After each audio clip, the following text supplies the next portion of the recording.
السلام علیکم اسٹوڈینٹس، مس رابعہ ہیئر۔ امید کرتی ہوں کہ آپ سب خیریت سے ہوں گے۔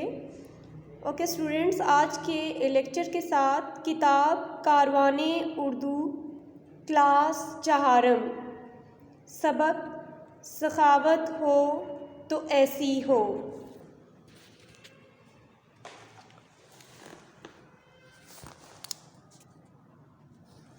اوکے اسٹوڈینٹس، جیسا کہ آپ نے اس سبق سخاوت ہو تو ایسی ہو میں پڑھا کہ ایک شخص جس کا نام حاتم طائی ہے، وہ عرب کے رہنے والا ہے، وہ بہت ہی زیادہ سخی اور فیاض ہے۔ اور ایک دفعہ ایسا ہوا کہ عرب میں قحط پڑ گیا، اور قحط کی وجہ سے لوگوں کی بہت بری حالت ہو گئی، لوگ بھوک سے مرنے لگے، قحط سے جو زمین ہے وہ پھٹ گئی اور فضا گرد آلود ہو گئی، اور بہت سارے جانوروں کا خاتمہ بھی ہو گیا۔ تو اس کے ساتھ ایک واقعہ بھی آپ نے پڑھا کہ ایک عورت جو ہے وہ حاتم طائی کے پاس آئی، جبکہ حاتم طائی خود بہت بھوکا تھا، اس کے بچے اور بیوی بھی بھوکی تھی، لیکن اس کی ایک پڑوسن اس کے دروازے پر آئی اور اس سے مدد کی درخواست کی کہ میرے بچے بھوکے ہیں، بھوک سے مر جائیں گے، تو میری مدد کیجیے، میں بڑی امید لے کر آئی ہوں۔ تو پھر آپ نے آگے پڑھا تھا کہ کس طرح سے حاتم طائی نے اپنا بہت ہی پسندیدہ گھوڑا ذبح کر کے اس کا گوشت جو ہے ان لوگوں کو کھلایا تھا، اور اس طرح سے اس نے جو ہے اس عورت کی مدد کی تھی۔ یہ تھا خلاصہ ایک مختصر سا اس سبق کا، سخاوت ہو تو ایسی ہو۔ اب اسٹوڈینٹس، اب اس کی ایکسرسائز پہ آتے ہیں، اس کے سوال جواب پہ آتے ہیں، جو کہ آپ نے اپنی نوٹ بک پر لکھنے بھی ہیں بہت ہی نیٹ ہینڈ رائٹنگ میں۔ سب سے پہلا سوال ہے کہ قحط کسے کہتے ہیں؟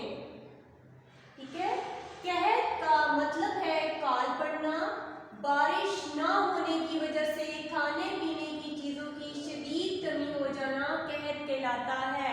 اسٹوڈینٹس، آپ کو پتا ہے کہ جب بارش نہیں ہوتی تو فصلیں بھی نہیں ہوتی، جب فصلیں نہیں ہوتی تو آپ کو کھانے پینے کی اشیاء کی کمی ہو جاتی ہے، تو ساری کمی کو کیا کہتے ہیں؟ قحط کہتے ہیں۔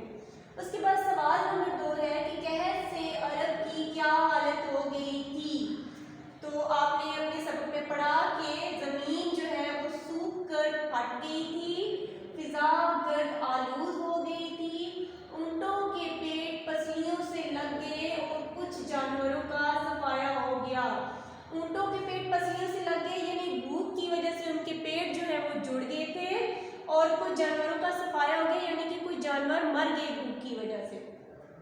اس کے بعد سوال نمبر 3 ہے کہ حاتم طائی کو رات طویل کیوں محسوس ہو رہی تھی؟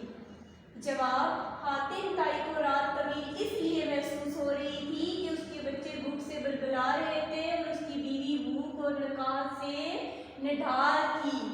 ظاہر ہے جب پیٹ نہیں بھرا ہوتا تو نیند بھی صحیح طرح سے نہیں آتی، اور وہ رات آپ کو طویل یعنی کہ لمبی محسوس ہوتی ہے۔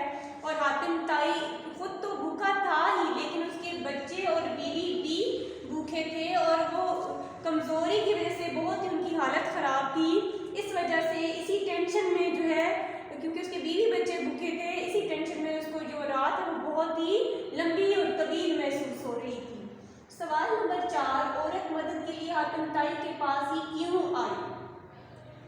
عورت حاتم طائی کے پاس مدد کے لیے اس لیے آئی کیونکہ وہ سخاوت اور فیاضی کی وجہ سے مشہور تھا۔ وہ عورت جانتی تھی کہ حاتم طائی سے جب بھی کوئی مدد مانگتا ہے وہ انکار نہیں کرتے، اس کی مدد ضرور کرتے ہیں۔